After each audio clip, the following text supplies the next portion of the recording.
Mari kita berdoa mengawali pemberitaan firman dan sharing kita. Kita berdoa. Bapa di sorga, dalam nama Tuhan Yesus, dalam keadaan apapun, Engkau tetap Allah yang hidup, yang tidak pernah berubah, tapi Engkau selalu hadir di tengah-tengah keadaan-keadaan yang berubah. Malam ini warga senior GKO Sola Gracia berkumpul bersama melalui Zoom online untuk saling mendoakan, saling memberkati melalui pengalaman-pengalaman iman, dan secara khusus Tuhan mengalami firman Tuhan. Sebab firman itu Allah sendiri. Biarlah pertemuan ini terjadi hanya di dalam nama Bapa dan Anak dan Roh Kudus. Haleluya.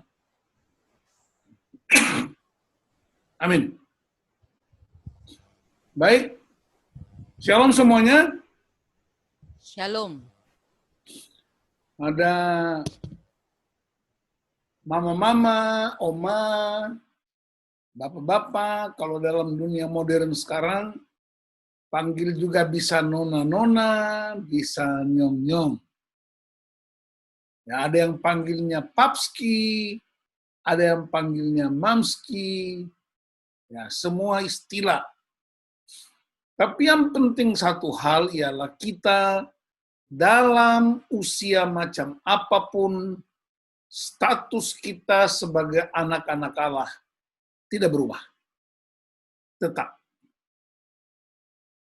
Nah, malam ini saya ingin mengajak kita untuk pertama, merenungkan firman Tuhan. Yang kedua, kita mau mendengar sharing pengalaman iman sepanjang hidup kita, baik atau buruk, sukacita maupun duka cita, dan secara khusus hubungan dengan orang-orang yang paling dekat. Lalu ketiga, nanti saya tutup dengan refleksi singkat dan sekaligus berdoa buat kita semua. Nah, malam ini kita akan mulai dengan membaca Amsal pasal 16 ayat 22.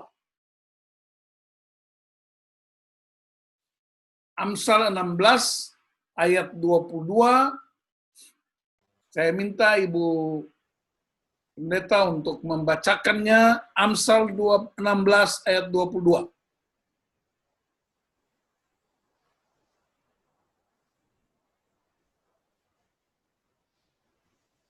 Amsal 16 ayat 22. Akal budi adalah sumber kehidupan bagi yang mempunyainya, tetapi siksaan bagi orang bodoh ialah kebodohannya. Demikian firman Tuhan. Perhatikan, ya, akal budi adalah sumber kehidupan bagi yang mempunyainya. Tetapi siksaan bagi orang bodoh ialah kebodohannya. Nah, kita pernah dengar sebuah kisah. Kisah ini sudah pernah kita dengar dan ini belum tentu kisah nyata, tetapi sering menjadi bahan percakapan. Sudah cukup lama. Yaitu cerita tentang seorang pengusaha dari Indonesia yang pergi ke Arab Saudi. Lalu dia berjalan-jalan di pasar. Karena dia seorang pengusaha, dia ingin mencari barang-barang yang bisa dia jual di Indonesia dengan mendapatkan keuntungan. Lalu dia ketemu dengan sejumlah produk, dan produk itu ditulis di depannya, ditanggung tidak luntur dengan harga yang sangat murah. Lalu pengusaha ini karena dia ingin mendapatkan keuntungan, dia borong semua barang-barang itu. Ketika dia sampai di kotanya di Indonesia, dia mulai jual. Ditanggung, tidak luntur. Dia jual dengan harga yang lumayan tinggi, tentu mendapatkan keuntungan. Setelah beberapa minggu, para pembeli itu datang dan komplain. Mereka bilang, Bapak bilang ditanggung tidak luntur. Kenapa semua yang kami beli ternyata luntur? Lalu Bapak itu dia memilih untuk balik ke Arab Saudi dan dia komplain kepada pengusaha di sana. Anda membuat pernyataan bahwa semua produk ini ditanggung tidak luntur. Ternyata di Indonesia barangnya luntur.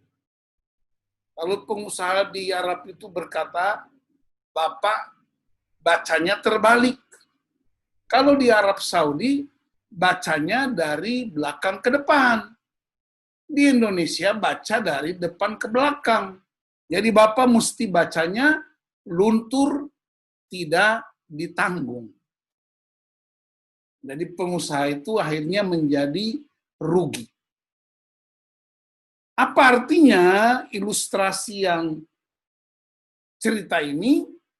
Untuk menunjukkan bahwa kata-kata yang salah, sekalipun itu kita kutip dari firman Tuhan, ketika kita mengucapkannya pada orang yang salah, waktu yang salah, maka bisa menimbulkan kerugian yang cukup fatal. Nah, pengalaman orang-orang tua kita, pengalaman Bapak Ibu dalam perjalanan iman bersama suami, bersama istri, mungkin ada yang sudah seorang diri karena suami atau istri sudah dipanggil Tuhan, ada yang masih bersama-sama, atau pengalaman dengan anak mantu, dengan cucu, itu semua adalah pengalaman-pengalaman iman, bagaimana perkataan-perkataan itu bisa menimbulkan sukacita, tapi juga bisa menimbulkan duka cita. Nah, karena ini pertemuan malam ini cenderung menjadi sebuah sharing yang mewariskan nilai sekaligus saling menguatkan, maka sebelum saya lanjut, saya mau supaya beberapa di antara Bapak Ibu, Opa Oma, atau karena jumlah di Zoom ini cukup sedikit, maka bisa saja semua dapat kesempatan bicara. Jadi malam ini kita mulai dari yang paling senior, yaitu Mother, Ibu Vin Sakarias. Panduan kita Amsal 16 ayat 22. Ditanggung tidak luntur, tapi baca dari belakang. Luntur tidak ditanggung. Apa pengalaman Mother selama ketika menjadi seorang ibu, kemudian hidup bersama dengan anak-anak, dengan mantu, dengan cucu, pengalaman yang paling menyenangkan dari semua pengalaman, tapi juga pengalaman yang sangat menyedihkan dari semua pengalaman. Ingat, pengalaman-pengalaman pribadi kita bukanlah kebenaran, tetapi pengalaman-pengalaman pribadi dengan Tuhan menunjukkan bahwa firman yang kita sudah dengar dapat dipraktekkan dalam kehidupan sehari-hari.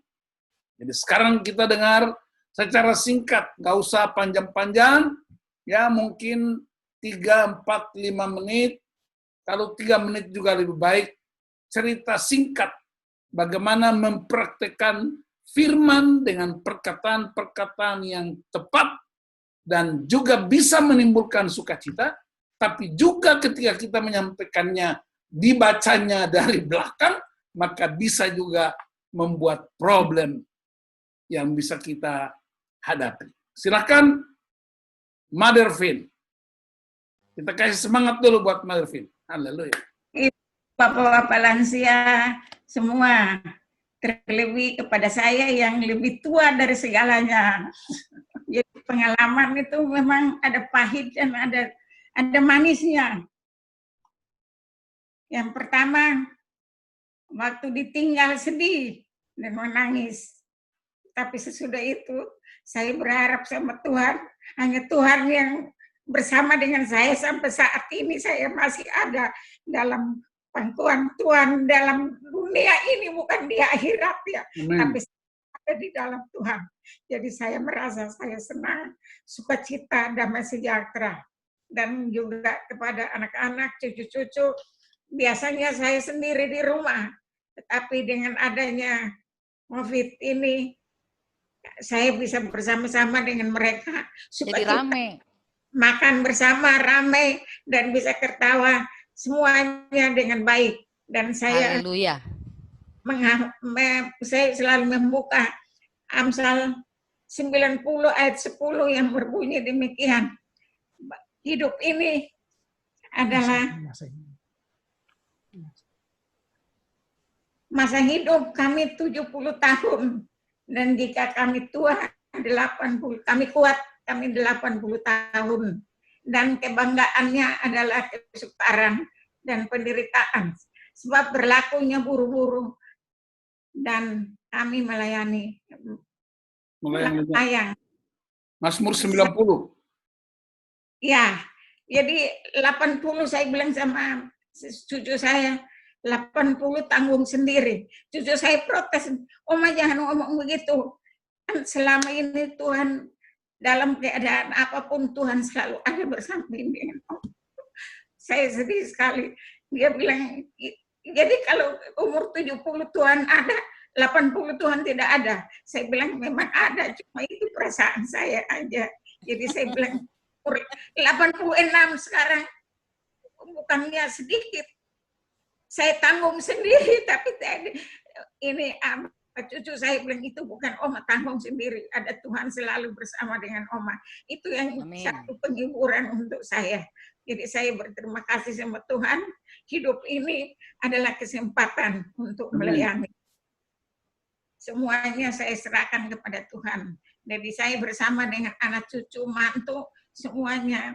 Saya pikir mantu saya yang pertama bisa melayani saya sampai saya mati, tapi dia dipanggil Tuhan lebih dahulu. Itu yang saya tetap bersyukur dan terima kasih. Saya kecewa, tapi apa yang Tuhan buat itu selalu baik untuk kita semua. Itu yang saya terima kasih. Itu aja Pak Pendeta. Ya, Mother Vin, jadi Tuhan bilang, aku akan gendong engkau sampai masa tua. Amin. Itu kalau rambut putih. Tapi karena rambut hitam jadi rasa sendiri. Coba kalau rambut putih. Itu Tuhan gendong. Makanya jangan cat rambut. Biar aja putih karena rambut putih mahkota kemuliaan. Haleluya. Haleluya. Puji Tuhan. Nah, kenapa tanggung sendiri bebannya? Karena kalau rambut putih Tuhan bilang aku gendong. Waktu Tuhan lihat ke bawah, rambut hitam, Tuhan bilang, kamu masih kuat, jadi terus usah digendong lagi, tanggung sendiri. Makanya jangan cat rambut. Tapi ingat bahwa keadaan apapun, Tuhan tetap Dia yang hidup. Ya. Amin. Terima kasih, Mavin. Sekarang kita pindah ke yang rambut putih, yaitu Ibu Agustina. Itu rambut putih asli itu. Apa bilang menantu saya orangnya marah gitu kan?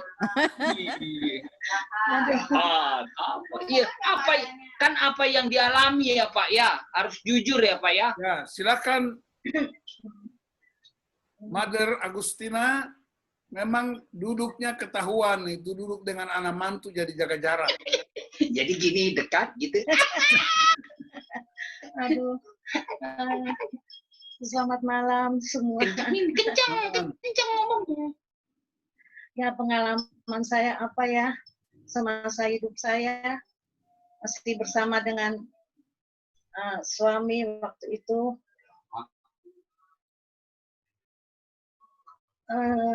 Ada sukacitanya, ada juga pengalaman-pengalaman yang mengejutkan yang saya alami dalam hidup saya waktu itu.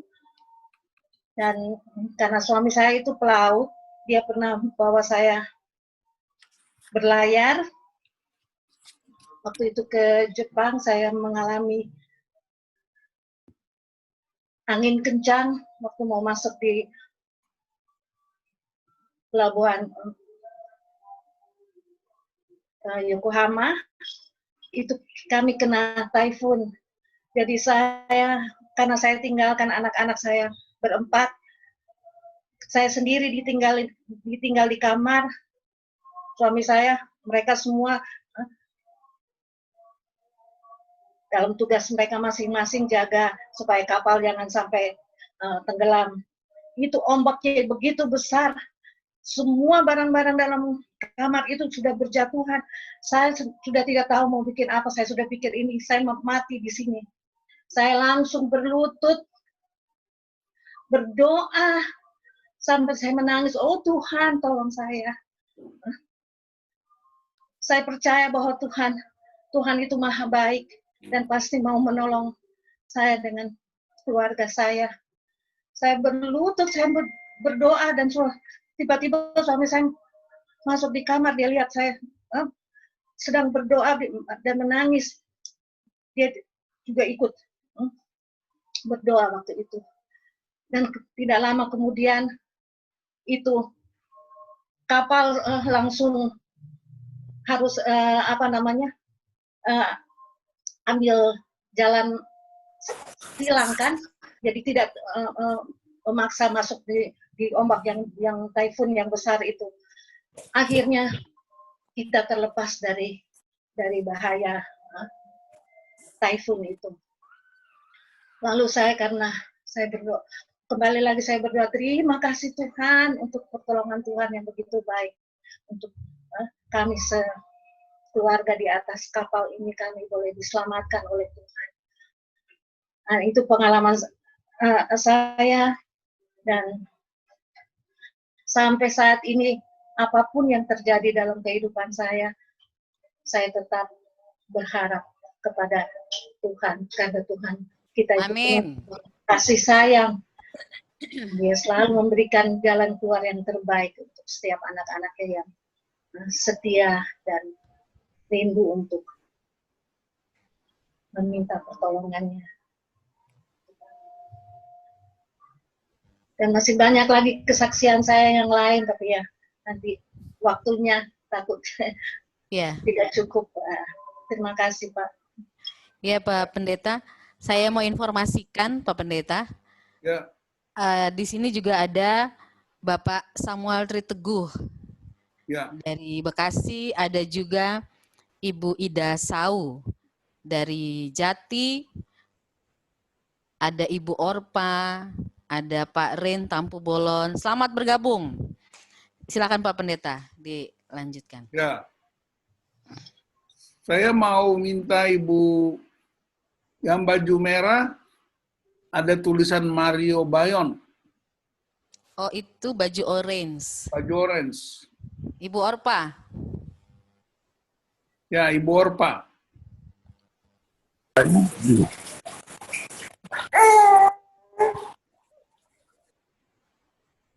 Ibu Orpa, dibuka dulu Ibu Orpa. Ada siapa di situ? Oke. Ya, Tutup lagi. Di-touch saja, di-touch. Jangan pukul tapi touch. dibuka lagi Bu Orpa, pelan-pelan. Wah, hilang sinyalnya. Oke. Nanti diperbaiki. Kita, sudah. Oke, sekarang silakan. Oke, Ibu Orpa.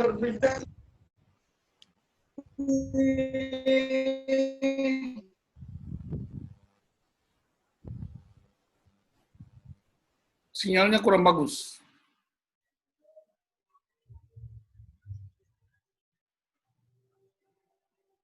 Saya berbicara masih cuma mau Tuhan itu baik. Saya sudah bisa berjalan, bisa mandi sendiri. Amin. Semua karena kasih Tuhan, pertolongan Tuhan. Amin. Dan beberapa, ada 1 bulan yang lalu saya berdoa. Saya sudah lama mendoakan pesan saya ini. Maaf saya menangis. Ya sudah 1 bulan ini saya teringat akan pesan saya itu. Cucu saya setiap hari berdoa, tapi pesan saya berdoa supaya Tuhan tolong dia. Supaya dia mengingat sama kami. Lalu saya berdoa.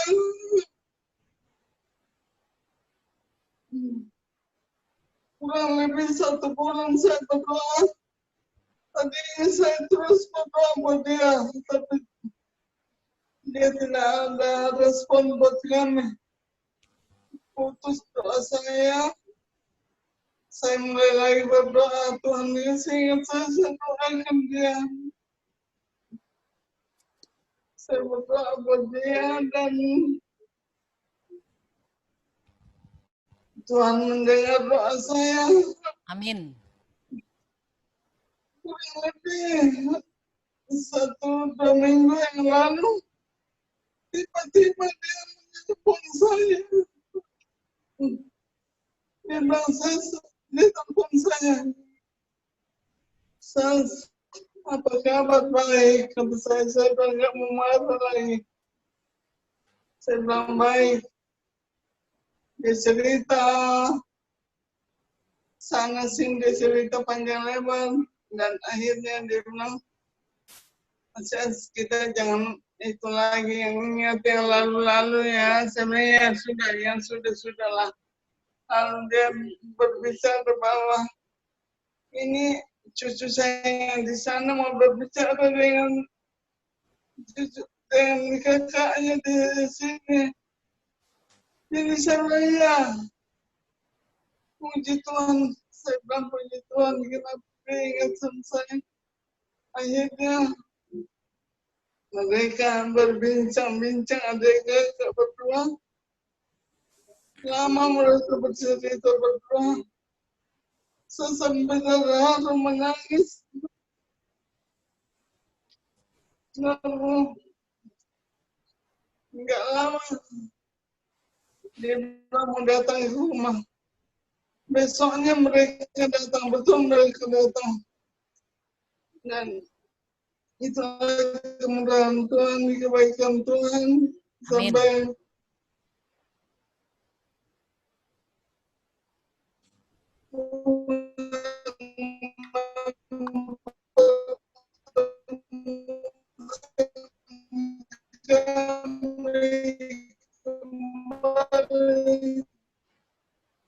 dan saya tidak mau mengingat-ingat lagi peristiwa yang lalu. Saya mau hidup berdamai dengan dia supaya cucu kami boleh senantiasa dipertemukan mereka berdua. Karena biar bagaimanapun ada cucu yang bisa mengucap syukur kepada Tuhan. Tuhan Yesus tolong saya supaya kami bisa berdamai. Puji Tuhan, Tuhan mendengar doa saya dan mereka sudah datang di sini. Mereka datang berapa hari yang lalu, 1 minggu yang lalu, dan akan ke rumahnya, tapi belum sempat. Ya itulah anugerah Tuhan yang luar biasa. Iya, Tuhan Yesus baik ya, Ibu Orpa ya. Itu.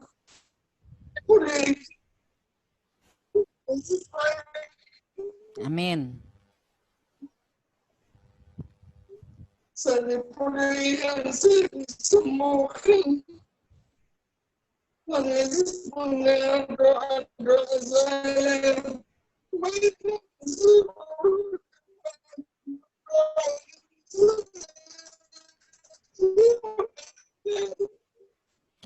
Oke. Ya, suaranya putus-putus. Nanti sebentar kita berdoa ya. Jadi terima kasih. Iya, jadi saya mau informasikan kepada Pak Pendeta bahwa Ibu ini bersyukur karena berdoa untuk cucunya yang satu ikut Ibu Orpa, yang satu ikut besannya sekian lama, dan akhirnya dia berdoa terus untuk bagaimana bisa mempertemukannya, dan akhirnya terjawab doanya, bisa ketemu, lalu bisa rekonsiliasi antar besan. Itu saja informasinya, karena dua cucu ini anaknya Ibu Orpa, suami istri sudah meninggal, jadi anak-anak ini menjadi anak yatim piatu. Itu saja informasi syukurnya Ibu Orpa.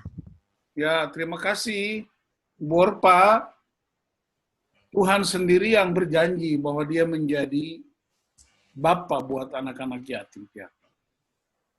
Oke, satu lagi sebelum kita masuk ke refleksi berikut,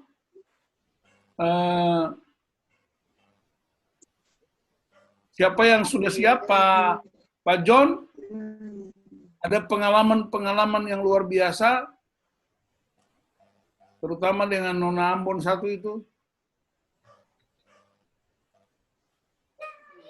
Nanti yang belum, nanti di tahap kedua. Selamat malam, terima kasih Pak Pendeta dan rekan-rekan lansia. Karena waktunya terlalu cepat, jadi kita mau bercerita tapi belum sempat mengingat kembali. Yang jelas bahwa tadi dari kesaksian 3 orang wanita yang lebih senior pada kita itu, kuncinya satu, bahwa semua itu mengarah kepada kemurahan dan kebaikan Tuhan. Kemudian Amsal ini seperti kita ketahui itu kaya dengan hikmat dan ajaran-ajaran.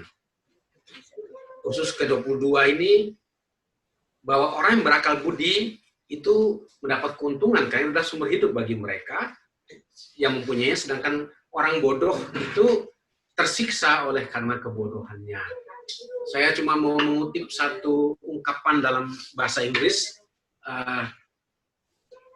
itu apa istilahnya, namanya tongue twister ya. Jadi kalau kita ucapkan itu bisa memelintir lidah kita.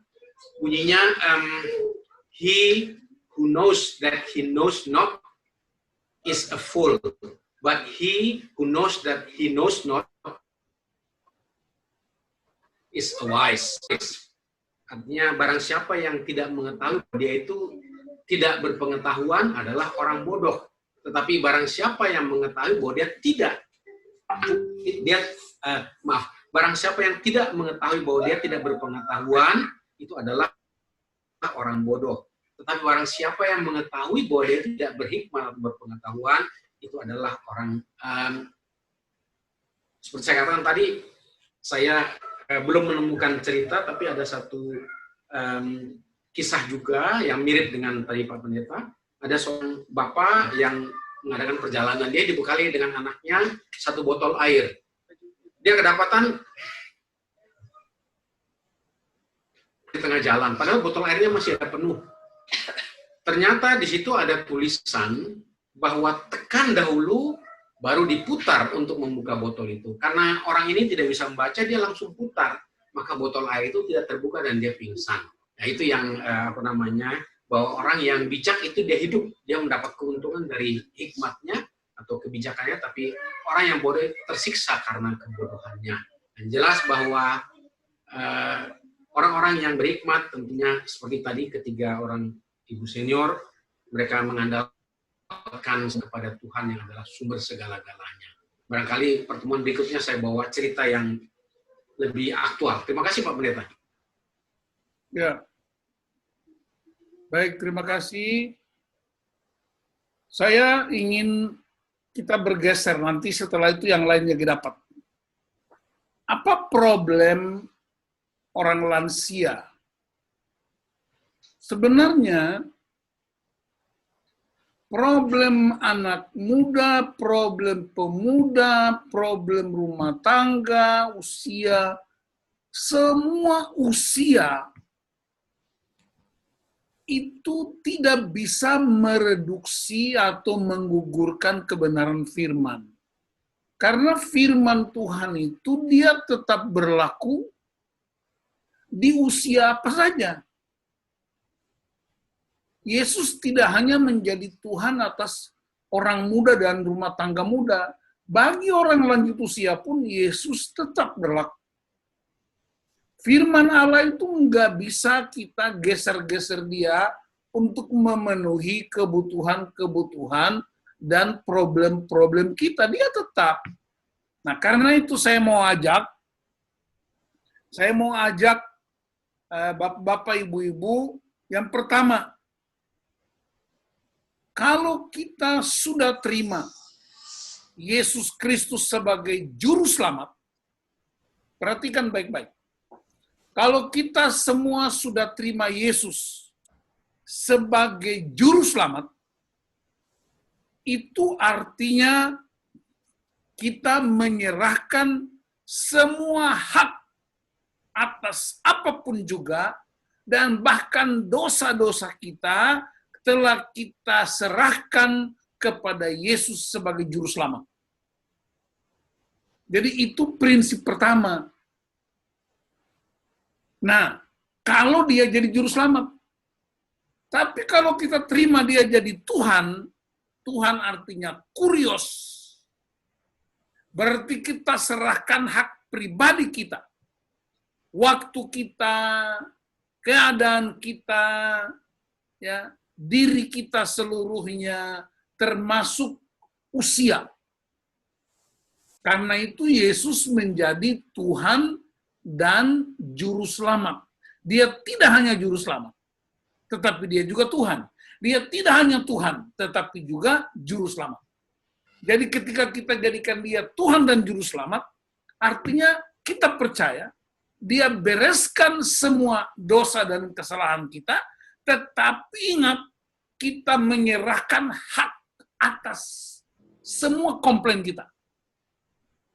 Kita serahkan hak kita untuk dia. Biar dia ngatur.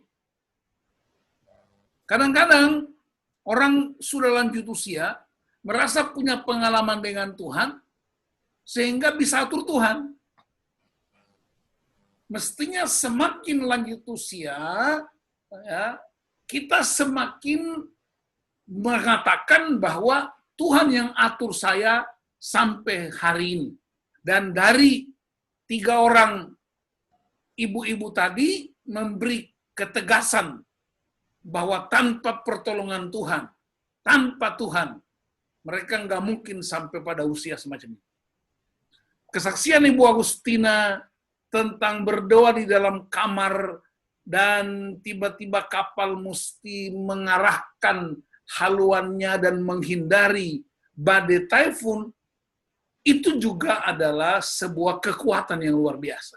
Mungkin orang di kapal itu tidak banyak berdoa, tapi doa seorang wanita di dalam kamarnya itu bisa membelokkan, bisa Tuhan menggerakkan hati nakoda untuk mengalihkan. Jadi pada situasi-situasi yang kritis, pada sepersekian detik, Tuhan bisa bertindak untuk menyelamatkan. Itu yang disebut pengalaman iman. Tapi pengalaman iman itu menjadi nyata karena firman itu sudah menjadi inspirasi. Ketika kamu lemah, ketika kamu menghadapi apa-apa, kamu harus berseru kepada Tuhan. Nah, yang berikut, kalau kita menyerahkan seluruh hak kita, perhatikan ini baik-baik, Karena ini pergumulan orang lansia di mana-mana. Karena saya sering ngobrol sama mereka di berbagai tempat, di beberapa gereja. Kalau kita sudah serahkan hak kita, maka kita tidak berhak lagi atas nama baik kita. Sebab orang tua-tua bilang, kamu nggak hormat sama saya lagi ya. Aku ini kalau bukan aku, kamu nggak lahir. Aku kalau bukan aku, kamu nggak ada. Kalau bukan aku, nggak begini. Kalau orang sudah serahkan haknya kepada Tuhan, maka dia nggak punya kesempatan untuk mempertahankannya. Dan itu bisa kita lihat dalam Filipi 2 ayat 7, itu gaya hidup Yesus. Ibu Pendeta boleh baca Filipi 2 ayat 7.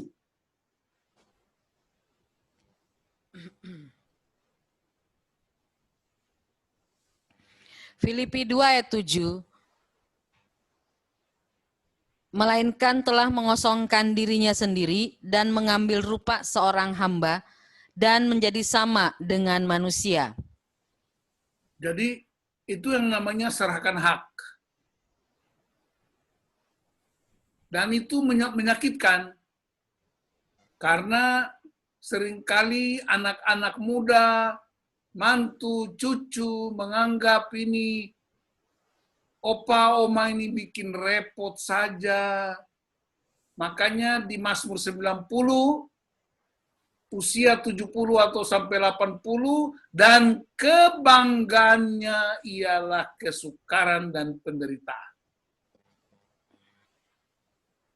Yang kedua, yang ketiga, kita nggak punya hak lagi untuk menuntut mau arah kemana. Tidak punya pilihan. Karena kita belajar dari Yesus. Dia hanya mengarahkan pandangannya ke Yerusalem. Ibu Pendeta tolong baca Lukas 9 ayat 51.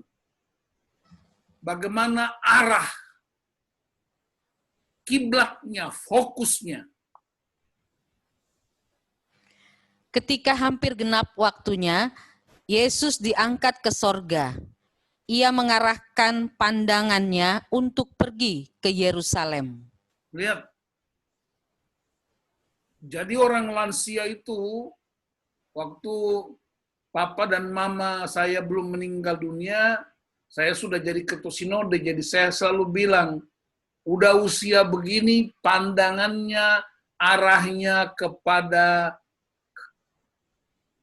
Yerusalem baru. Udah ke situ cara berpikirnya.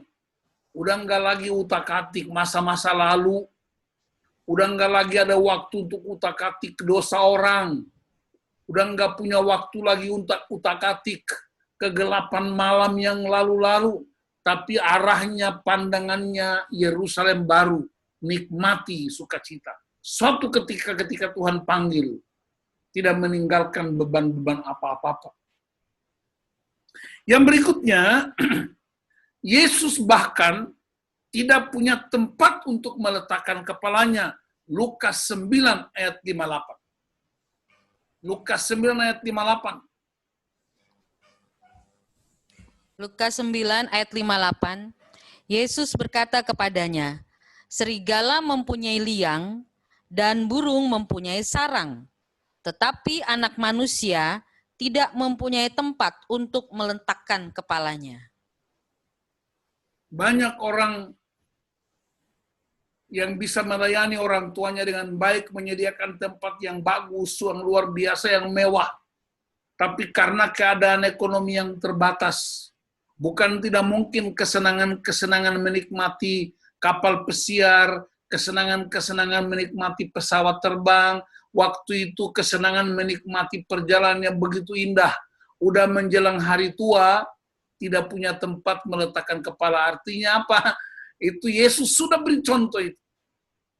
Itu Yesus sudah memberikan peneguhan semacam itu. Ya, bapak saya dulu, waktu dia semakin tua, ya karena dulu sudah tua, nggak bisa lagi, dulu nggak ada pampers orang tua, akhirnya anak-anak di kampung itu kasih tidur papa tanpa kasur. Apalagi dulu kasur kapuk.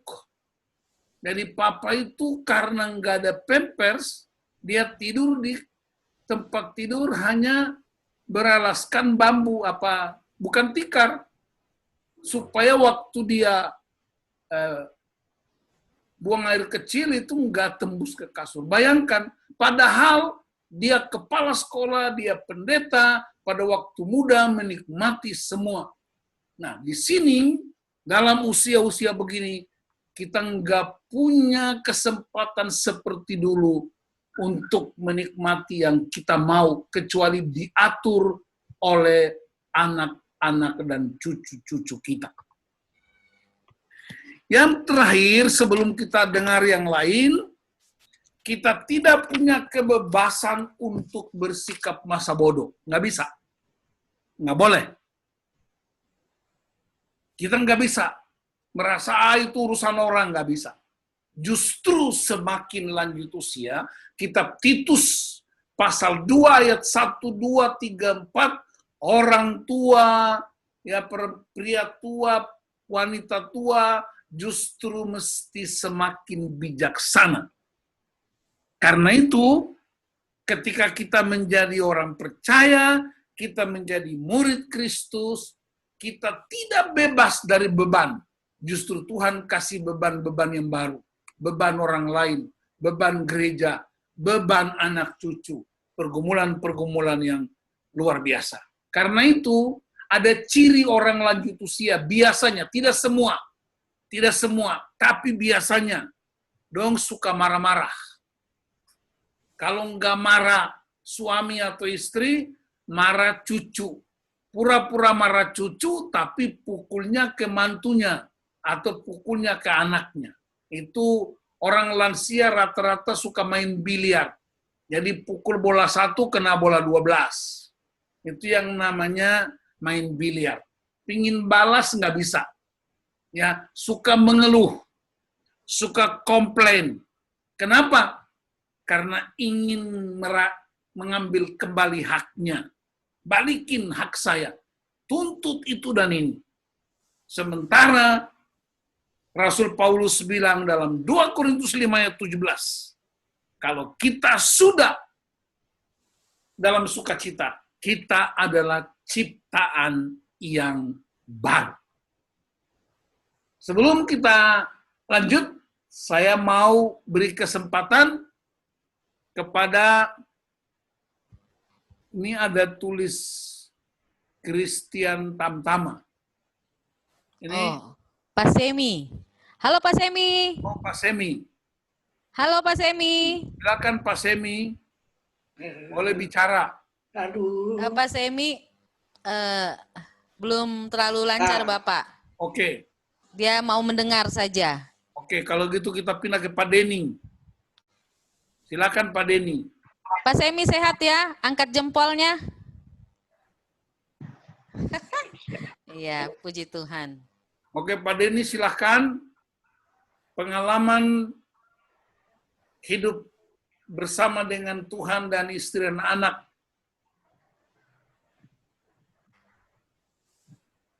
Ya, terima kasih Pak Pendeta. Bisa ya? Dengaran nggak suara saya? Dengar. Ya, pertama-tama tentunya saya bersyukur bagaimana pemeliharaan Tuhan sampai pada saat ini.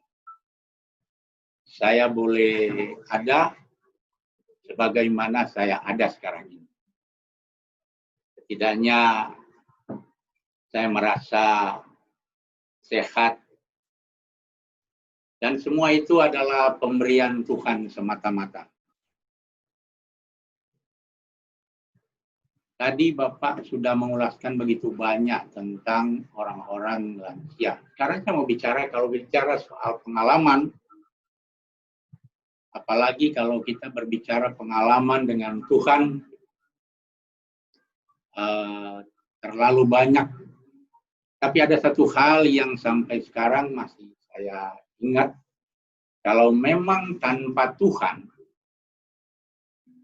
ya tentunya kehidupan saya berbeda dengan seperti sekarang ini.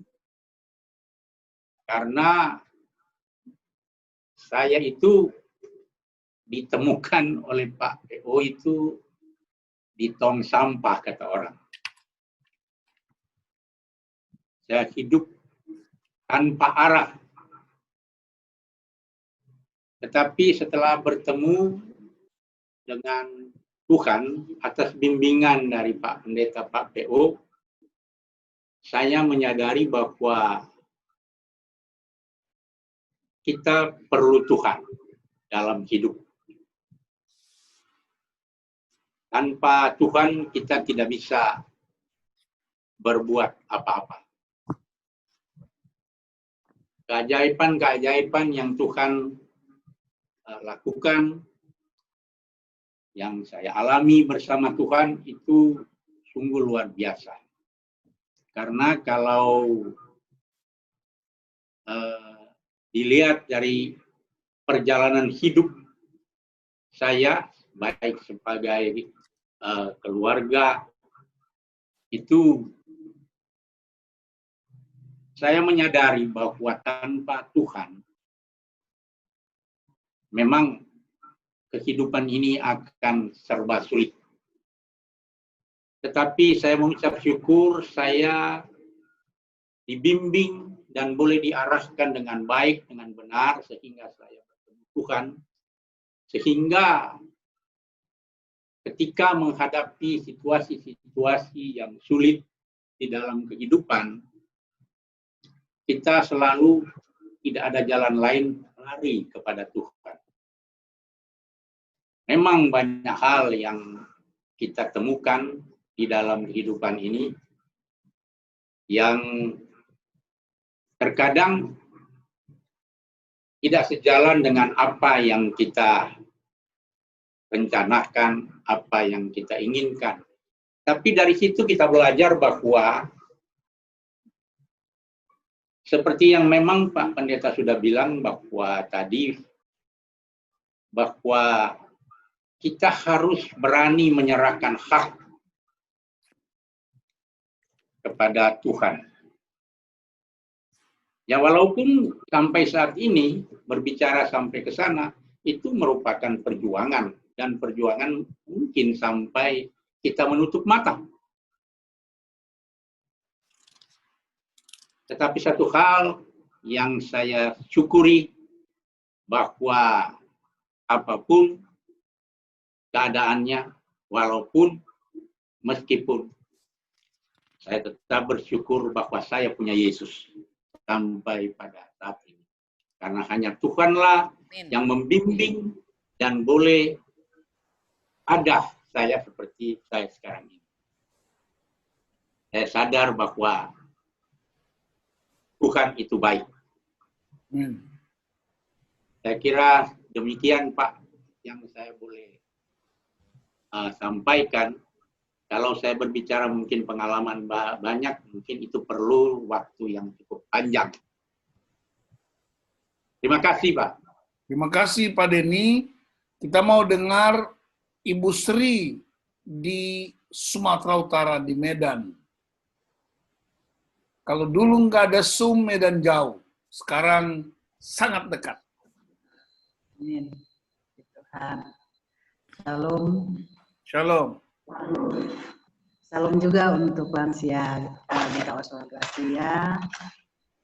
Semuanya rindu, ingin jumpa, tapi apa daya corona yang membatasi kita untuk bertemu. Jadi untuk saya secara pribadi, sebetulnya Pak Pendeta dan teman-teman semua terlalu banyak yang pengalaman hidup ataupun bagaimana Tuhan membimbing saya di dalam kehidupan ini. Terlalu banyak. Tidak bisa saya sebutkan satu persatu, tapi di malam hari ini barangkali saya hanya ingin sedikit sharing dengan semua teman-teman yang sudah lansia itu pasti sudah banyak pengalaman seperti juga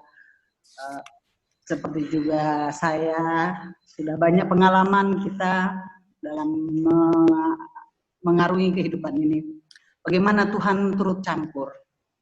Saya ada sedikit kesaksian dengan orang tua yang kebetulan barangkali Bapak Pendeta Nus belum tahu bahwa kalau saya adalah dulunya dari seberang.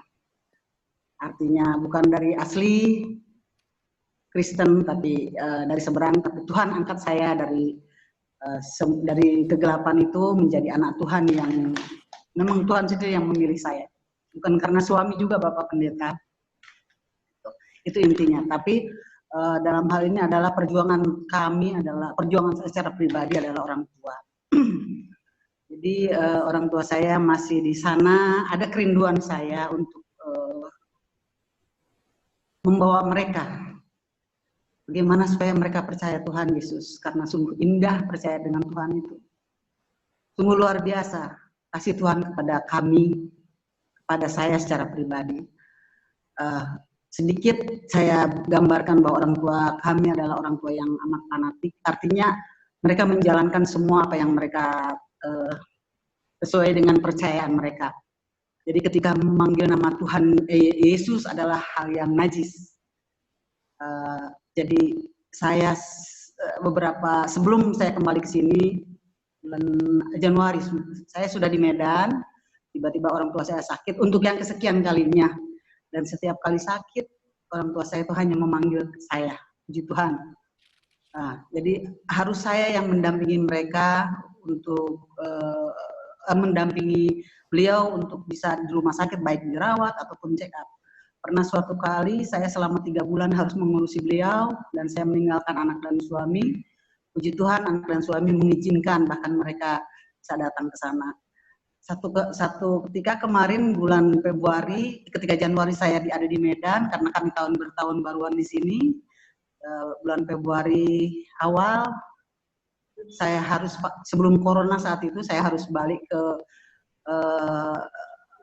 Jakarta karena ibu saya kembali masuk rumah sakit dan tidak ada yang bisa merawat ibu saya. Artinya tidak ada yang mampu dan tidak ada yang berkemauan lah kalau menurut saya. Saya pulang dengan tergesa-gesa karena kabar itu malam datang, pagi besoknya saya langsung berangkat subuh dari sini. Saya langsung ke Sukabumi, tidak ke Jakarta, langsung ke Sukabumi. Saya pulang dengan suami waktu itu. Tapi suami saya bilang tidak usah ikut, saya aja sendiri karena langsung ke rumah sakit. Ketika nyampe di sana, saya urus segala sesuatu apa yang di rumah sakit. Lalu secara tidak saya duga, beliau mengatakan begini, kamu kan sudah jadi orang Kristen, ya. Apa yang kamu dapat di orang Kristen? Itu kan agama kegelapan. Tidak ada Yesus itu, yang ada hanya Isa Al-Masih. Yesus itu bohong, begini-begini. Menurut dia. Dalam keadaan sakit seperti itu. Terus saya bilang, Bu, saya panggil orang tua saya Ibu. Karena kebetulan di sebelumnya itu ibu saya lupa ingatan, maksudnya dia sakit selama 3 bulan itu dan tidak ingat apa-apa. Saya setiap saat berdoa kepada Tuhan Yesus, dan dia lihat saya berdoa, keluarga saya lihat saya berdoa, berlutut saya kepada Tuhan untuk supaya Tuhan pulihkan beliau. Akhirnya pulih kembali dan setahun yang lalu dan kembali pada bulan Februari itu sakit kembali. Ketika beliau berbicara seperti itu, saya bilang, yang menyuruh anakmu datang ke sini adalah Tuhan saya. Saya dari Medan begitu jauh, kalau dari ekonomi bolak-balik itu sudah tidak ada, tapi Tuhan saya menyediakan semuanya pada saat saya butuh. Kapan saya perlu, saya minta sama Tuhan ada. Saya datang di sini merawat, memperjuangkan ibu di rumah sakit ini pun atas izin Tuhan Yesus. Lalu dia bilang begini kepada saya, Tuhan Yesus itu baiknya menurut kamu. Saya bilang tidak ada yang lebih baik daripada Tuhan Yesus. Tidak itu suami, tidak itu anak-anak, tapi Tuhan Yesus itu adalah juru selamat saya yang tunggal. Tapi itu kan kegelapan. Saya bilang dulu saya kegelapan, tapi sekarang saya ada dalam terang. Begitu Bapak Pendeta, itu sebagai satu kesaksian saja. Dan ibu saya sudah mau mengatakan Tuhan Yesus. Puji Tuhan untuk saya. Karena buat dia tidak ada itu Tuhan Yesus, yang ada hanya Isa Al-Masih. Jadi saya dikuatkan oleh iman percaya saya dikuatkan oleh anak-anak dan suami supaya saya melayani dengan kasih, bukan dengan kata-kata. Itu aja barangkali Bapak Pendeta, saya sungguh luar biasa, Tuhan baik kepada saya. Baik, terima kasih Bu Sri, kesaksian yang luar biasa ya. Sekarang saya kasih kesempatan buat Ibu Ida. Bu Ida, bisa?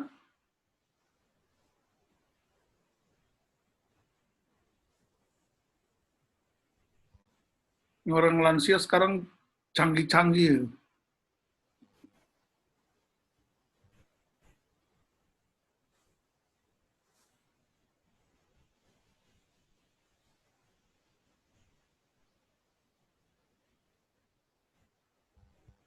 Oke, nggak bisa. Mesti ada yang tolong di sana ya. Baik. Kalau begitu kita pindah ke Pak Rain. Pak Rain tuh hari ini penampilannya klimis, luar biasa. Cerah, ganteng, gagah. Silakan Pak Rain, ada pengalaman luar biasa dengan Tuhan.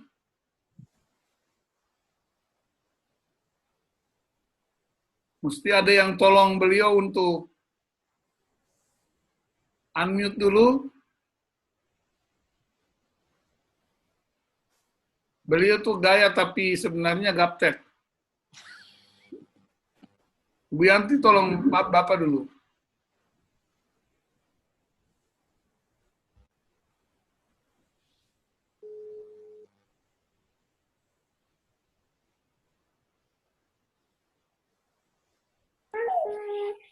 Bisa? Selamat malam, Pak. Ya, malam. Silakan, Pak. Ya, terima kasih, Pak. Mohon maaf karena saya agak terlambat tadi, Pak. Ya bisa udah ini satu dari. Selamat malam, Bapak, Ibu semuanya. Terima kasih sebelumnya kepada Tuhan kita bisa berkumpul malam ini. Pengalaman yang paling besar sama saya, Pak, itu ada, kalau saya tidak lupa, di tanggal 2 Agustus 2017, Pak. Ya. Berketepatan waktu itu hari Minggu. Dan saya agak persingkat aja ceritanya, yang paling biar dapat intinya aja, Pak. Pada waktu itu hari Minggu, saya belum dekat, bahkan jauh sekali sama Tuhan, Pak. Sangat jauh. Tanggal 2 Agustus 2017, Bu Yanti dan anak-anak pulang dari gereja, Pak. Pulang dari gereja, begitu sampai di rumah, saya suruh untuk masak ikan, mau makan. Langsung perut saya yang lapar, saya pikirkan, Pak. Jadi waktu itu Bu Yanti mau goreng telur. Bu Yanti berdiri dan tidak ada menunjukkan gejala penyakit apa, dan tidak ada menunjukkan apa-apa, langsung pendarahan yang cukup besar. Jadi begitu pendarahan yang cukup besar, saya kaget melihat. Saya kaget melihat, langsung saya peluk istri saya bilang, ayo ke rumah sakit. Tetapi Bu Yanti bilang, jangan, tenang aja. Nggak usah takut, tenang kalian. Itu nama Ibu Yanti. Malah saya yang takut. Bu Yantinya tenang. Begitu udah pendarahan, maaf, saya perpendek aja langsung, kita bawa langsung ke rumah sakit. Begitu di rumah sakit, langsung ada ini, diurus sana sini semua, langsung harus operasi. Rencana operasi tanggal 8 Agustus, Pak, berketepatan hari Sabtu, sebelum hari hanya. Muka saya yang begitu bengis, Pak, 24 jam. nangis terus. Sampai saya bilang, gagal saya berkeluarga, gagal saya merantau. Kalau sampai istri saya meninggal, begitu meninggal, saya harus pulang Medan. Karena saya udah gagal, saya bilang. Tetapi, di waktu Bu Yanti mau operasi, saya berjanji kepada Tuhan. Tuhan, kalau memang istri saya bisa sembuh, saya akan datang ke gereja dan saya akan datang mencari Engkau.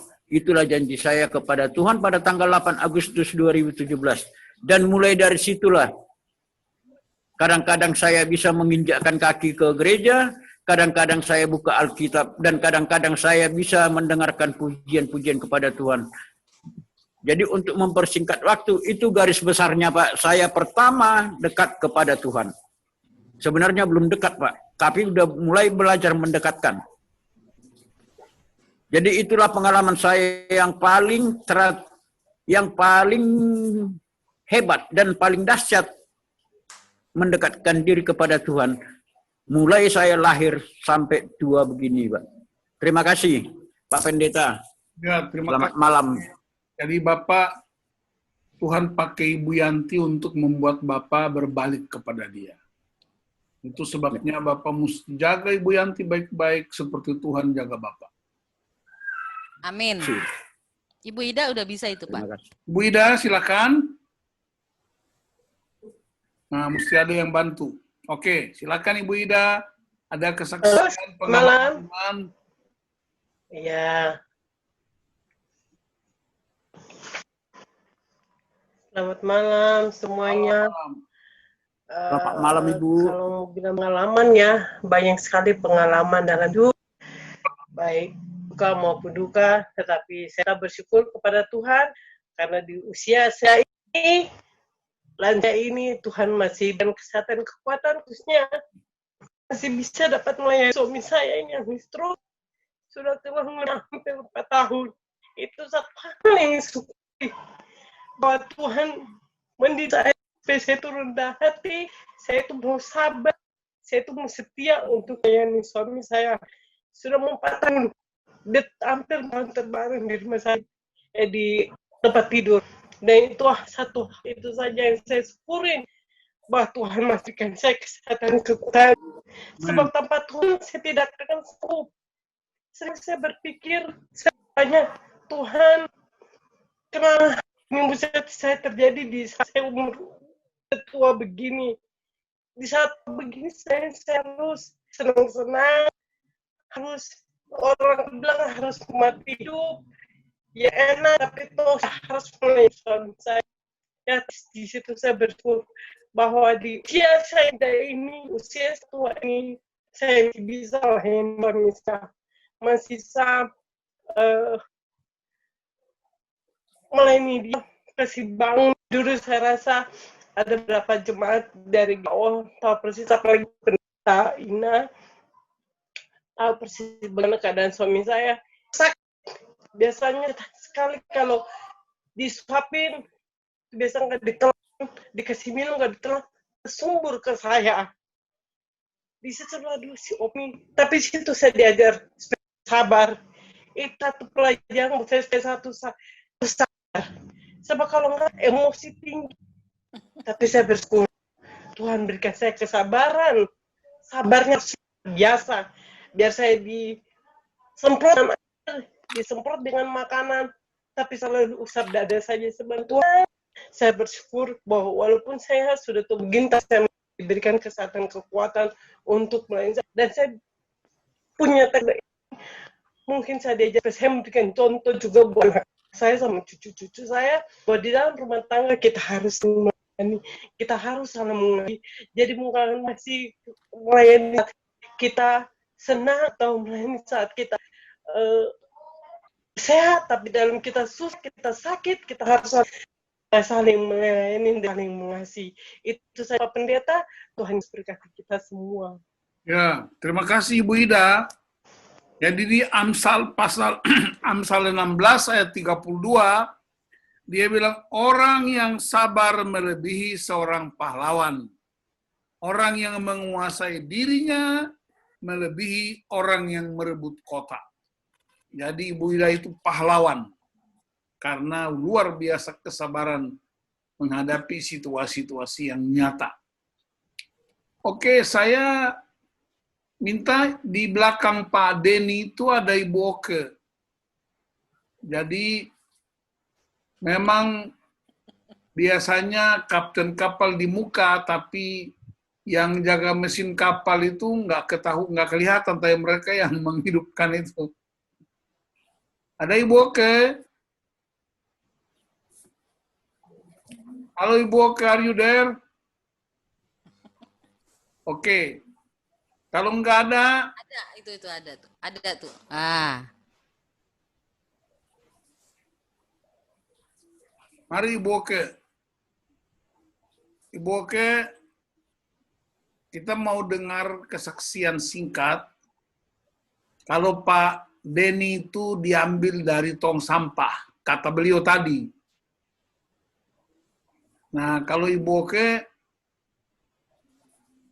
bagaimana pengalaman Ibu dengan Tuhan bersama dengan suami dan anak-anak? Dan kita berdoa supaya segera punya anak mantu.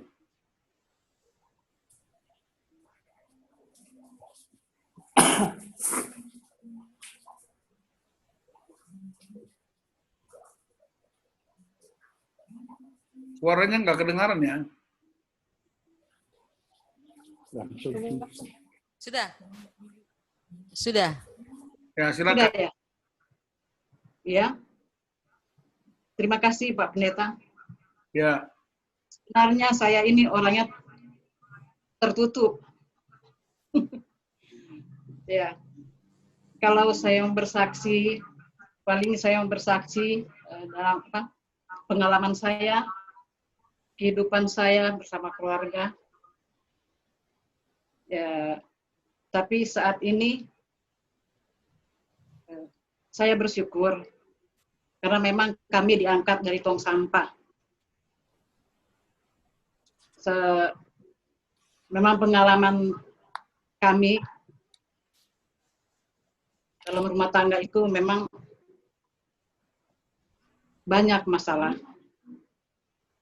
Tapi saya hanya serahkan semua ini dan saya berdoa kepada Tuhan, biar Tuhan berikan kami kekuatan agar kami bisa menghadapi setiap masalah yang ada dalam kehidupan kami.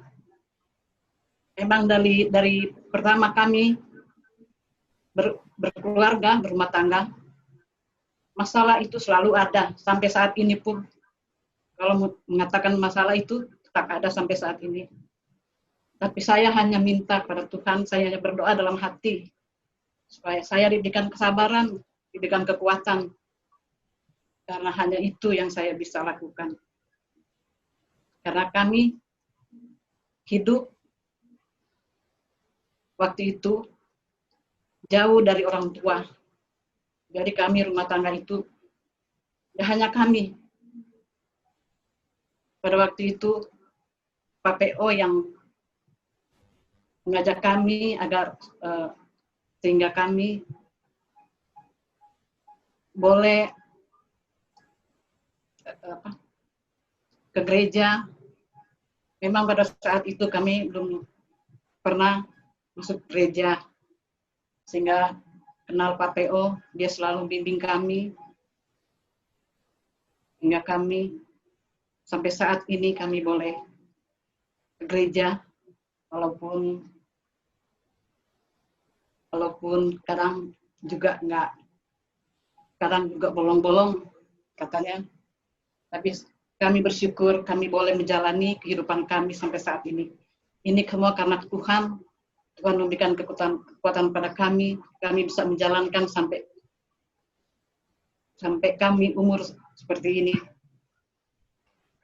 Hanya ini Pak Pendeta yang saya sampaikan. ya.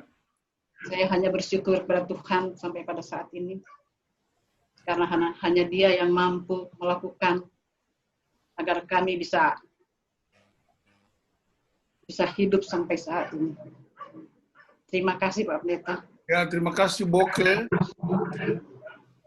Boke, apa pengharapan yang paling kuat sekarang? Kira-kira ingin nggak cepat punya mantu?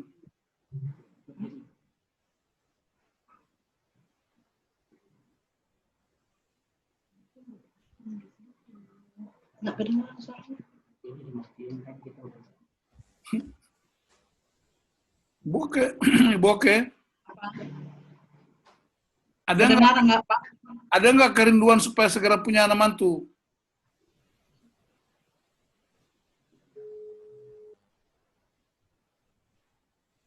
Ini Kurang dengar.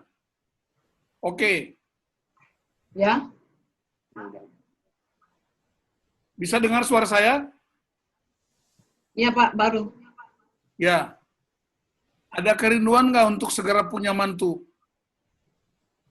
Kerinduan sih ada Pak. Semua orang juga ada kerinduan untuk punya mantu, punya cucu. Jangan semua orang, ibu sendiri. Ya.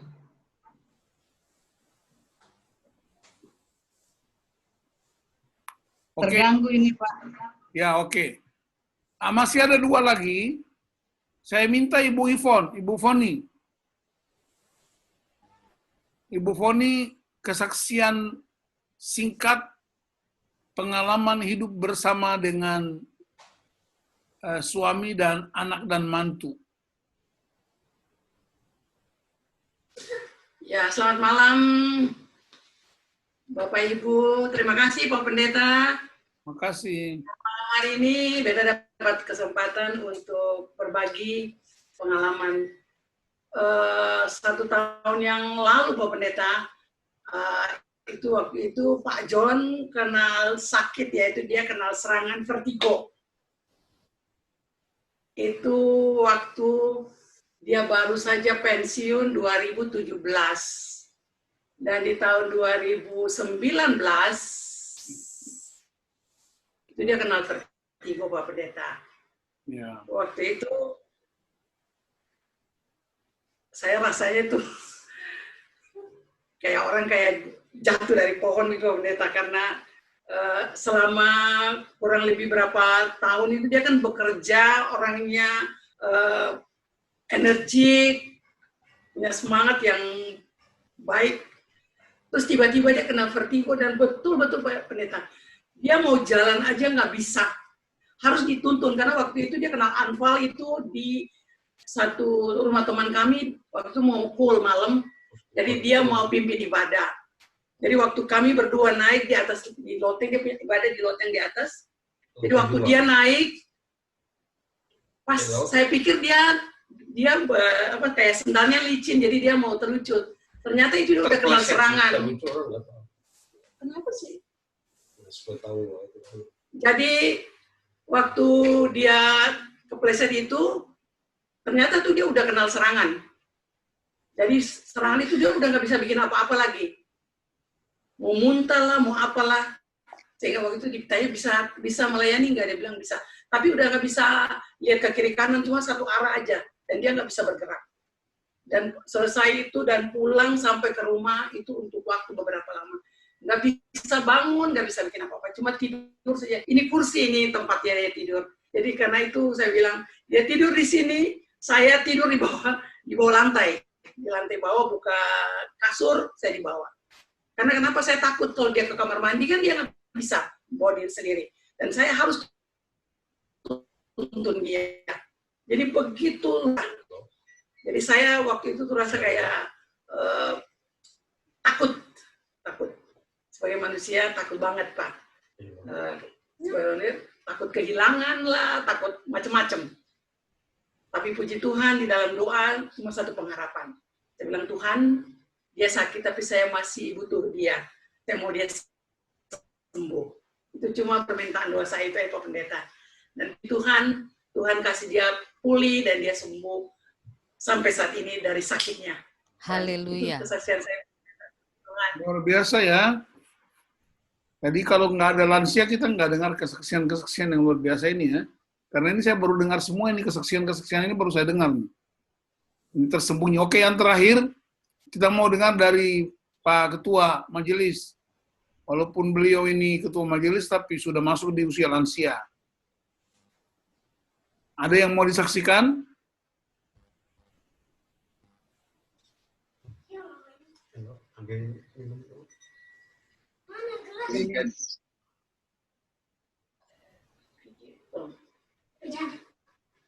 Di-unmute dulu, Pak. Oke. Selamat malam semua. Malam. Saya lansia junior.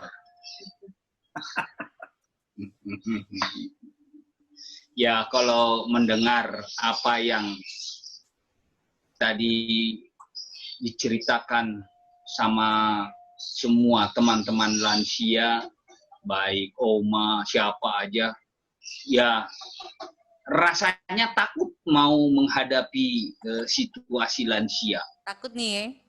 Tapi apa, kan dibilang kemarin jangan takut. Yeah. Jadi udah nggak bisa lagi. Ya bolehlah, itu kan pengalaman yang tadi yang diomongin pengalaman. Kalau dibilang getar-getaran, takut, rasa takut, ya takut, semua takut. Apalagi sekarang saya sudah masuk dalam target 32. 32 artinya 3 hari bekerja, 2 hari off. Karena mungkin ya, saya lagi mengajari orang lain untuk estafet, untuk di posisi saya. Ya, tapi itulah. Takut. Karena masih berpikir belum siap. Kalau Pak John, dia pensiun malah dia terbang. Menikmati ciptaan Tuhan. Nah, dia udah sekarang kalau dia pensiun jadi Raja Wali dia. Terbang tinggi, dia pergi kemana aja. Itu yang luar biasa. Dan saya pengen melihat seperti itu. Saya masih berpikiran satu saat Pak John jadi guru saya untuk bisa terbang. Ya, kita berdoa aja. Karena saya pikir nggak ada yang nggak bisa dikerjakan. Kalau memang memang seperti itu, ya kita jalanin aja. Apa yang kita jalanin juga kadang-kadang orang-orang di sekitar kita belum tentu setuju. Tapi ya kita jalanin aja. Karena kadang-kadang apa yang kita lakukan orang lain kan nggak tahu fungsinya untuk apa. Kita pun nggak tahu untuk apa. Tapi ketika kita jalan, kita semakin sehat. Fresh jadinya. Jadi kadang-kadang numpuk kalau di sini itu kita kan nggak harus ngomong ini lagi pusing. Jadi saya mau begini, saya mau begitu. Ya udah jalan aja lah. Pak Denny yang kelihatannya katanya tadi itu kan luar biasa. Pak Denny, semua orang mau dipungut dari sampah, tapi itu adalah tong sampahnya Tuhan. Itu yang luar biasa. Karena Tuhan juga nggak mau anaknya dalam situasi yang merasa tidak mampu atau merasa tidak berdaya. Itu memang perasaan kita aja.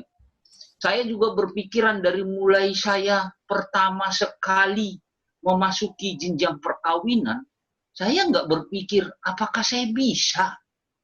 Nyatanya bisa dan jalan terus bisa. Anak-anak si kakak sudah lulus. Ya, puji Tuhan, saya punya tanah, punya rumah. Hujan tidak kehujanan, panas tidak terlalu kepanasan. Walaupun di dalam masih banyak panas, gitu kan. Ketemu istri kadang-kadang panas, ketemu oma panas, gitu kan. Tapi ya memang itulah, harus dijalani. Puji syukur kita masih ada panas, gitu kan. Kalau nggak ada panas, kita nggak tahu kalau kita ini sedang ngapain gitu kan. Kalau adem-adem aja, saya pikir jauh Tuhan kali. Tapi kalau misalnya hangat di rumah, ada teriakan, itulah rumah. Kalau diam-diam aja itu showroom. Kalau showroom itu ya memang kursi di situ terus, bersih-bersih terus. Tidak pernah dirubah, tidak pernah dilap, apa segala macam. Jadi kalau bergeser, ada di rumah ada terjatuh, apalagi sekarang Om John ada cucu kan, ada terjatuh bangku, ya udah biarin, itulah hidup. Nah kalau kita sekarang ada jatuh, sekarang baru kita cerita nih kan, setelah udah lansia mulai baru cerita tentang masa-masa. Apakah kita yang junior lansia ini harus takut? Enggak lah, orang Pak John bisa, Pak Denny bisa, Pak Ren bisa. Semuanya bisa melakukannya. Yang penting kan kita tetap berpegang kepada Tuhan. Dia bilang, jangan takut, datang sinilah. Bebanmu seperti apa sih? Beban saya udah lebih berat, kan gitu kan. Ya kita serahin aja. Kan ada ilustrasi itu kan. Pikul dosa, pandang salib, jatuhkan di bawah tiang salib, udah kita jalan melenggang. Tapi harus kita hantar. Dosa itu kita hantar ke bawah salib. Jangan kita buang di jalan dosanya. Harus ke bawah salib. Jadi, Pak, kalau misalnya dibilang pengalaman, ya pengalaman sih itu menjadi sesuatu pemicu untuk melakukan yang lebih baik. Karena pengalaman-pengalaman itu kan mempertunjukkan neraca. Jadi kalau kita sudah tahu seperti ini, oh ternyata goncang, ternyata apa, ya kita harus bikin stabil supaya jangan goncang. Kadang-kadang kalau nggak goncang katanya nggak bisa melangkah. Jadi ya kita ikut aja. Apa yang Tuhan bilang kita harus ke kiri, ke kanan ya ke kanan. Kita harus jeli mendengar dan melakukan sesuai dengan perintah. Terima kasih Bapak, itu dulu. Saya masih junior, belum terlalu banyak. Baik, terima kasih Pak Semi. Luhut. Pak Semi nggak bisa ngomong. Sukacita ya Pak Semi, semangat. Ya. Kangen Pak Semi kita semua di sini. Ibu Emma mana Ibu Emma? Ibu Emma. Oh, oke. Di belakang. Oke, sebelum saya tutup dengan refleksi beberapa menit, kita mau dengar juga dari Ibu Gembala, bukan soal lansianya, tapi dia menghandle para lansia yang asal-usulnya dari berbagai suku, ada yang ya kadang-kadang menghadapi keanehan-keanehan, bin ajaib, menghadapi latar belakang ada orang Ambon, ada orang Batak, ada orang Timur, ada orang Jawa, ya, dan macam-macam. Lalu kita juga mau dengar apa pengharapan dari seorang gembala yang masih bukan lansia junior, tapi junior pung junior. Sehingga begini, yang mau saya katakan ialah, memang di gereja itu ada anak-anak, di gereja ada pemuda, ada remaja, ada dewasa muda, ada suami istri, ada orang lanjut usia. Tetapi semuanya terikat dalam satu komunitas yang sangat kuat. Jadi kita mau dengar singkat bagaimana Ibu Gembala pengharapannya menghadapi orang-orang yang secara usia sudah sangat dewasa dan mereka punya problematik fisik, problematik emosi, problematik hubungan. Supaya kita juga doakan. Habis itu nanti saya kasih firman untuk semua. Ya. Terima kasih Bapak Ibu semuanya yang saya hormati. Saya suka sebetulnya sama lansia karena saya menganggap saya punya orang tua dalam jemaat. Karena orang tua saya nggak ada. Jadi terharu. Jadi saya suka urus lansia karena seperti saya mengurus orang tua saya. Yang berikut yang saya nggak usah nangis. Yang saya harapkan adalah orang tua itu punya kesiapan menghadapi kapan Tuhan panggil. Orang tua punya warisan iman karena setelah Tuhan panggil, anak-anak generasi itu akan mengingat, oh iya ya, bapak mama saya kasih Yesus dalam hidupnya. Dan punya kesiapan. Mother itu dia sangat siap. Pandemi ini dia berharap kapan Tuhan panggil, dia sudah sangat siap. Tapi saya bilang, Mother, belum waktunya, Mother. Lagi pula jangan sekarang, Mother, pandemi. Jadi Mother contohnya bagi dia apalagi gitu loh yang dia hadapi, dan dia percaya Tuhan panggil dalam keadaan baik. Satu hal yang saya mau bagikan yaitu mama saya sebelum meninggal, saya berdoa, Tuhan bagaimana dengan mama saya? Dia selalu ingin siap, artinya dia sudah siap untuk menghadapi kematian, tapi dia selalu bilang, kenapa ya Tuhan belum panggil saya? Tuhan belum panggil saya. Terus saya bercanda sama mama, ya Tuhan belum panggil mama karena mama kan gak dengar. Tuhan udah panggil sebetulnya Salomi, tapi mama gak dengar, jadi belum jadi-jadi. Ya itu candaan saya dengan mama saya, tapi Tuhan bukakan satu hal. Setelah dia berkata demikian, saya berdoa, Tuhan memang saya tidak siap kalau mama dipanggil Tuhan. Tapi saya mau minta sama Tuhan, beritahu saya apa yang Tuhan masih mau selesaikan dengan mama sebelum Tuhan panggil. Apa yang masih mau Tuhan bicarakan dengan mama. Tidak lama, berapa hari kemudian dia panggil saya, lalu dia beritahu satu hal yang dia simpan bertahun-tahun, yaitu dia pernah punya problem emosi ya, dia punya masalah waktu kecil, jadi 70 tahun baru dia buka masalahnya itu, dan dia ada sedih dengan orang tuanya. Lalu saya minta mama cerita semua, lalu dia selesaikan, dia minta ampun sama Tuhan, lalu tidak lama kemudian dari situ kami lakukan beberapa kali pertemuan keluarga untuk anak-anak cucu kumpul, lalu anak-anak cucu minta maaf, dan gak lama dari situ mama meninggal. Yang saya mau kasih tahu adalah problem emosi mama kelamaan 70 tahun baru terungkap.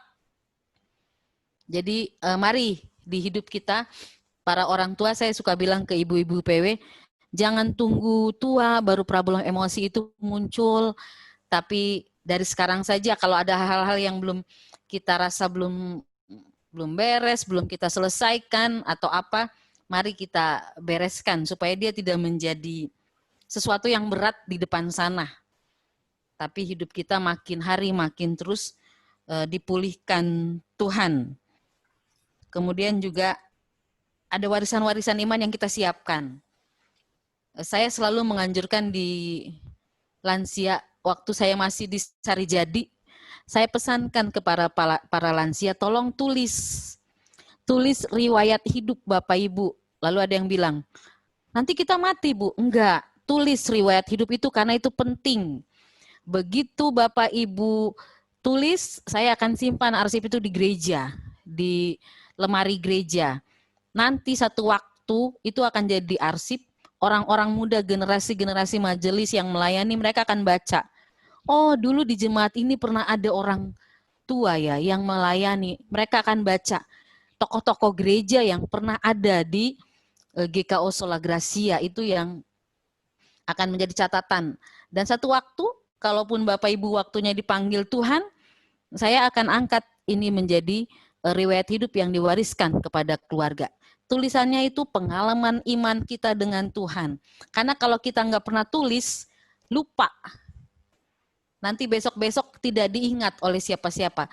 Tapi kalau kita tulis, ada catatannya baik-baik, itu akan diwariskan. Oh, orang tua saya punya pengalaman-pengalaman seperti itu. Dan pengalaman bapak saya sebelum dia meninggal dia tulis semua yang dia alami dan saya menemukannya lalu menjadi catatan. Saya tidak bilang kita akan meninggal cepat, tapi kita semua akan mengarah ke sana. Jadi wariskan sesuatu yang kekal kepada anak-anak dan cucu, yaitu Yesus yang tidak akan pernah berubah dulu, sekarang, dan selamanya. Dan saya berterima kasih karena Bapak Ibu lansia justru menjadi orang yang rajin, orang yang tekun, orang yang berdoa, orang yang baca Alkitab. Terima kasih karena Bapak Ibu menjadi model dalam gereja buat generasi-generasi di bawah atau generasi-generasi. Terima kasih, sehat selalu. Mamitin, sehat selalu. Pak Ketua, Mother, sehat selalu. Pak Rain Tampu Bolon, semangat. Terima kasih Ibu Orpa. Tuhan terus pulihkan Bapak John, Ibu Foni. Masih banyak tanggung jawab, tapi tetap semangat. Pak Denny, Bu Oke. Terus juga dalam tanggung jawab. Tante Ida. Ya. Allah turut bekerja dalam segala sesuatu untuk mendatangkan kebaikan. Ibu Sri tetap dalam tanggung jawab, dan Pak Semi. Luar biasa Pak Semi. Sekalipun kita jauh, tapi kita saling mendoakan. Terima kasih. Ya. Jadi Ibu Gembala ini tidak hanya kasih pengharapan, tapi juga menyapa. Oke, Bapak Ibu, saya tidak bercerita karena saya belum termasuk lansia. Tapi dari semua kesaksian yang diberikan, memberi petunjuk buat saya bahwa ternyata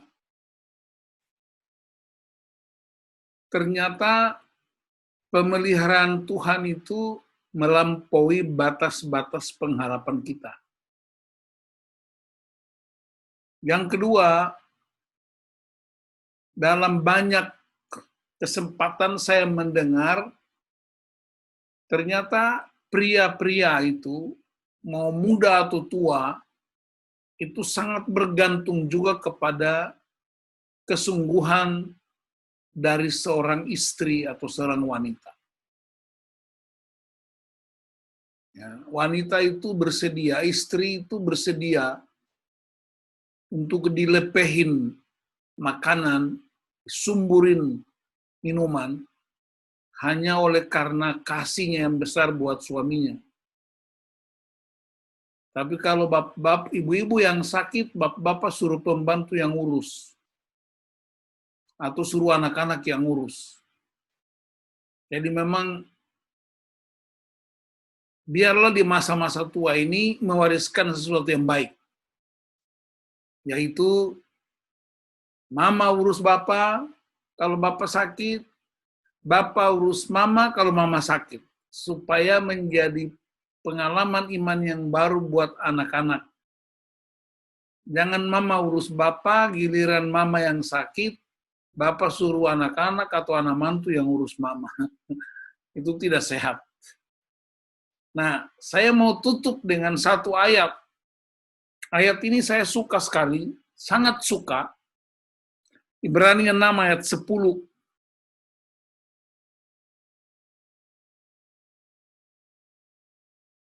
Sekarang Pak Rain itu pegang Alkitab besar itu karena Ibu Yanti. Ibrani 6 ayat 10, saya baca buat semuanya, yang lain boleh baca di tempat.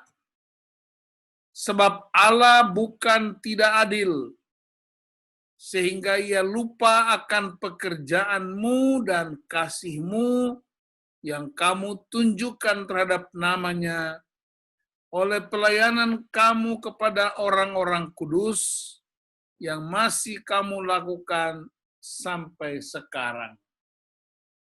Bahasa hari-harinya, Tuhan tahu berterima kasih.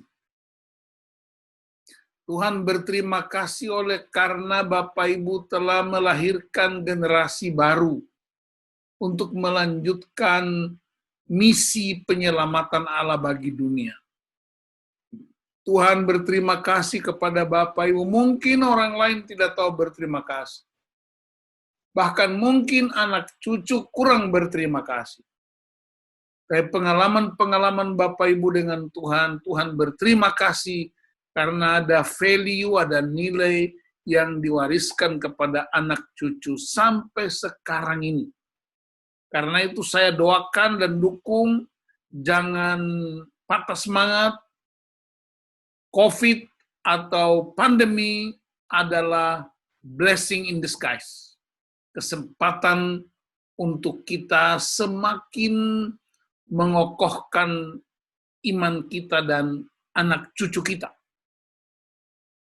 Sehingga ketika waktunya Tuhan panggil kita, anak cucu kita akan berkata,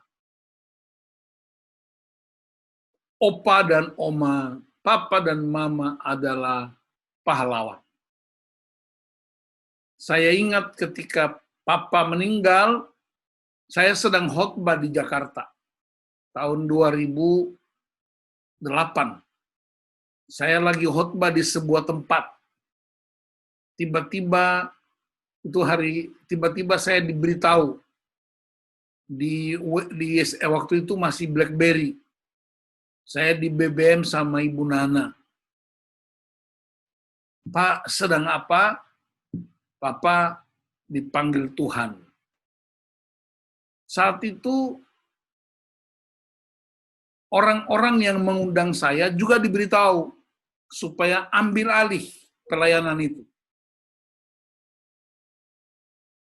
Tapi saya udah terlanjur tahu duluan. Lalu saya bilang, nggak apa-apa, saya selesaikan khotbah ini. Kemudian semua orang bergerak, urus, dan akhirnya saya terbang. Saya terbang tukar pesawat 3 kali. Dan waktu sampai di sana sudah 2 hari, semua ibadah pemakaman sedang berlangsung. Tidak lagi bisa menunggu karena sudah terlalu lama. Tapi pesawatnya tiba tepat waktu.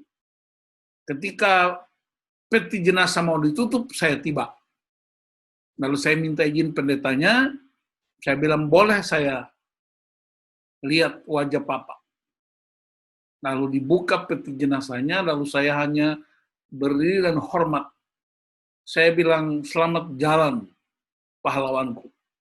Aku akan melanjutkan perjuangan yang Papa tinggalkan. Perjuangan dia ialah memberitakan Kristus supaya orang lain bisa diselamatkan. Jadi, mungkin Bapak Ibu bukan pendeta, bukan hamba Tuhan, tapi mengalami Tuhan setiap hari. Itu nilai yang diwariskan. Hidup dalam masa tua dengan pasangan, dengan begitu indah, itu juga warisan nilai yang diwariskan. Menyediakan waktu untuk membaca Alkitab itu juga adalah sebuah warisan. Menyediakan waktu untuk berdoa, bukan hanya ketika ada masalah, itu juga adalah warisan. Dan dalam semuanya itu, firman Tuhan berkata, Allah berterima kasih. Allah tidak lupa semua pekerjaanmu, kasihmu yang telah engkau tunjukkan kepada namanya dan pelayanan bagi orang-orang kudus. Tuhan memberkati orang lansia di Jemaat GKO Sola Gracia. Tidak usah khawatir dan takut tentang kapan Tuhan panggil, karena itu jadwal Tuhan tersendiri.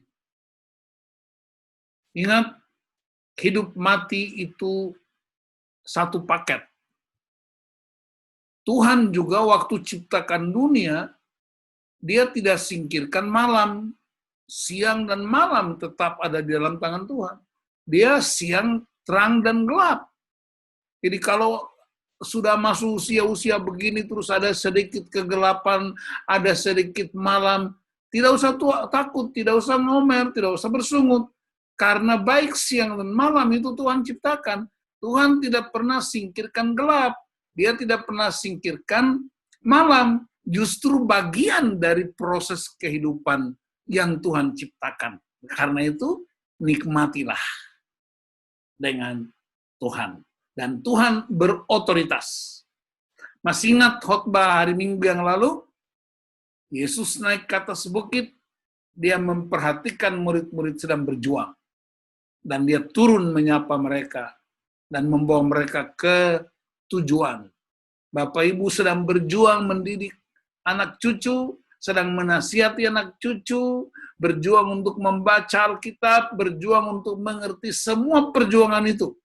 Tuhan tahu dan Tuhan lihat, dan dia ikut terlibat dalam proses untuk masuk ke tujuannya.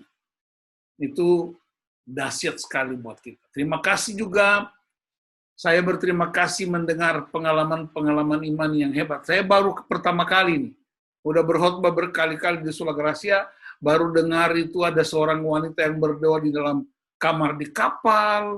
Wih, keren banget ya. Saya baru mendengar orang yang diangkat dari tong sampah. Saya baru mendengar orang yang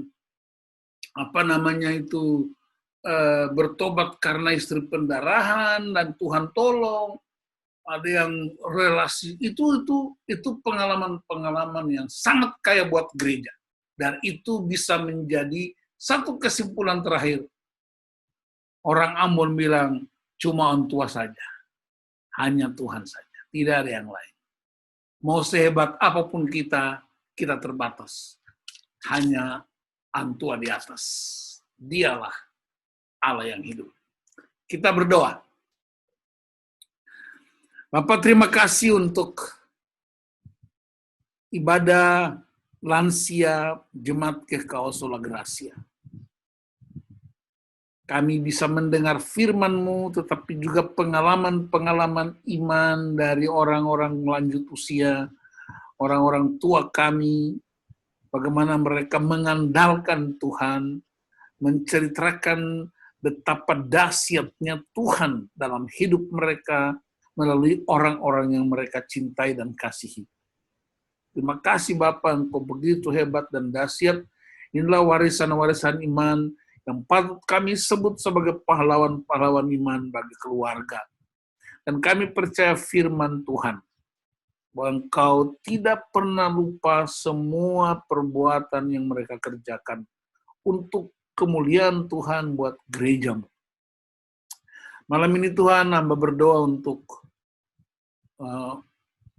Ibu Agustina, Pak Luhut dan istri, Mother Vin, anak cucu, Pak Rain, dengan istri dan anak cucu, Ibu Orpa, Pak John, Syaila, dan Sifoni, dan anak cucu, Pak Denny, dan Ibu Oke, dan anak-anak, dan kerinduan juga untuk punya mantu dan cucu, Ibu Ida, Pak Semi, Ibu Sri, dan suami, dan seluruh keluarga. Ya Tuhan, hamba percaya bahwa percakapan kami didengar di sorga. Kerinduan-kerinduan hati dan doa-doa didengar oleh Tuhan. Engkau lihat pergumulan mereka untuk anak cucu buat keluarga dan terutama iman mereka. Biarlah menjadi sebuah warisan kekekalan buat generasi-generasi baru. Waktu terus bergantian, silih berganti, generasi demi generasi. Tetapi Tuhan itu tetap untuk selama-lamanya. Karena itu biarlah dalam keadaan canggih macam apapun, keadaan pandemi macam apapun, anak cucu kami tetap mencintai Tuhan, mengasihi Tuhan, seperti orang tua mereka. Segala kemuliaan buat Engkau Bapa. Hamba berdoa dan menyerahkan Ibu Gembala dengan seluruh kerinduan hatinya untuk melihat dan mengalami orang-orang lanjut usia yang mewariskan kehidupan buat yang lain. Terima kasih Bapa, terpujilah nama-Mu Ini kami, anak-anak-Mu, kami berserah kepadamu hanya di dalam nama Tuhan Yesus Kristus, Tuhan dan penebus hidup kami. Haleluya. Amin. Ya,